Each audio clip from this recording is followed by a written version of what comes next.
Aussi longtemps que l'herbe restera basse au pied de l'éléphant, l'éléphant, même avec les meilleures intentions, la piétinera.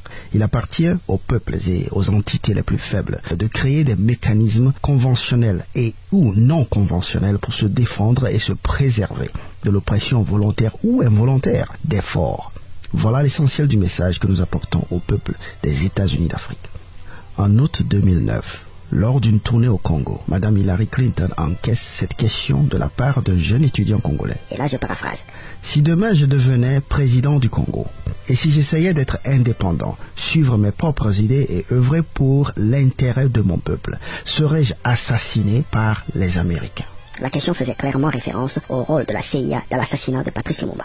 La réponse d'Hillary ne comporta ni regret, ni excuse, ni promesse de changement. Ce qui ne nous aurait pas émis outre mesure, mais ça aurait été déjà quelque chose. Au contraire, elle affirma qu'elle ne pouvait rien changer à l'histoire. Ce qui n'est pas faux. Qu'il était préférable d'oublier cette page sombre et de regarder l'avenir. Ça, c'est moins vrai. 2 ans plus tard, les forces de l'OTAN bombardent la Libye et assassinent Kadhafi. Ceux qui oublient les pages sombres de leur histoire sont condamnés à les répéter. De quoi est-il question aujourd'hui? Aujourd'hui, nous allons parler de l'intérêt national.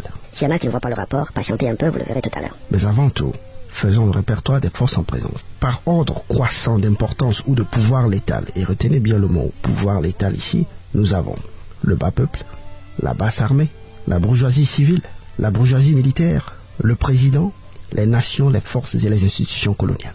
Voici, dans toute relation, il ne faut jamais perdre de vue le rapport de force. C'est le facteur le plus important. En fait, à chaque fois que vous avez du mal à comprendre les comportements des gens dans une quelconque relation, employez-vous à élucider les rapports de force. Qui est plus fort que qui dépend de qui a peur de qui, et tout devient clair. L'homme ne fait rien d'illogique. C'est un être merveilleusement rationnel. Quel est donc le rapport de force ici? Eh bien, encore une fois, vous le connaissez déjà. Le bas peuple est soumis à la basse armée. La basse armée est soumise à la bourgeoisie civile.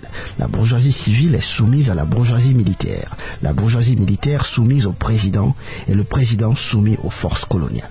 Dans des pays comme les nôtres, où le code pénal ou la constitution ne servent pratiquement à rien, les groupes faibles n'ont aucune voie de recours légale pour se défendre contre l'oppression des groupes forts. Les colons peuvent écraser nos présidents en toute impunité. Nos présidents peuvent écraser tous ceux qui sont en dessous d'eux en toute impunité, et ainsi de suite. Au bas de cette chaîne alimentaire se trouve un bas peuple qui n'espère même plus en un bonheur ici-bas. Maintenant que nous avons étalé les forces en présence et les rapports entre ces forces, nous pouvons à présent explorer ce grand concept qu'est l'intérêt national. Notez bien ceci, l'intérêt national n'existe pas. C'est une abstraction, c'est impalpable, immatériel, virtuel, c'est très difficile à cerner, ok? Ce qui est plus facile à identifier pour chacun de nous, c'est l'intérêt individuel. Et il n'y a aucune honte à l'admettre. Les hommes sont avant tout motivés par l'intérêt individuel. Adam Smith, un éminent économiste, l'explique bien. La poursuite de l'intérêt individuel, ou cette tendance de chaque homme à chercher à améliorer sans cesse son sort, entraîne pour chacun un comportement qui a pour effet d'aboutir au niveau national à la meilleure organisation économique possible. C'est le fameux concept de la main invisible, un processus naturel par lequel la recherche par chacun de son intérêt personnel concourt à l'intérêt général. Exemple, au village, vous balayez votre cour et vos alentours. Votre voisin balaye sa cour et ses alentours. Le voisin du voisin balaye sa cour et ses alentours. À la fin de la journée, c'est tout le village qui est propre. Mais au départ, il n'a jamais été question de la propreté de l'ensemble du village. Seul l'intérêt individuel est réel, palpable. Il est donc irréaliste, très illusoire, hyper naïf d'espérer et même d'exiger que votre président, brusquement, pour la simple raison qu'il est devenu président, ne poursuive plus son intérêt individuel, mais qu'il poursuive seulement l'intérêt national. Votre président est comme vous.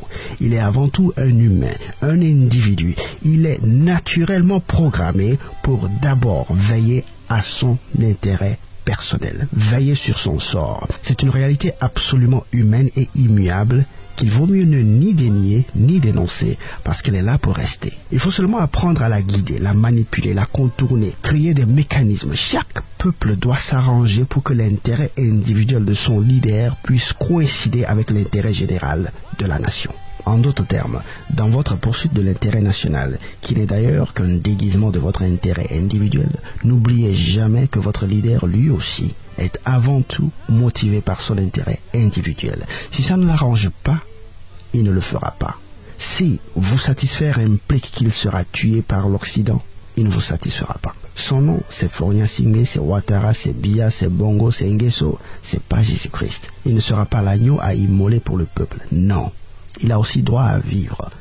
Depuis la grande collision des civilisations, chaque leader d'une nation pauvre qui a voulu servir les intérêts de son peuple a été tué par les nations riches. Nos leaders d'aujourd'hui le savent.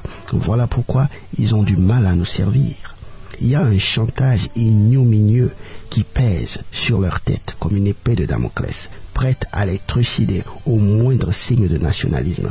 Voilà pourquoi des gens normalement intelligents montent au pouvoir et on ne les reconnaît plus. De la même manière qu'il vous est difficile d'aller défier les canons et les chars de l'armée, c'est de cette même manière qu'il est difficile à vos présidents d'aller défier la menace des puissances impérialistes.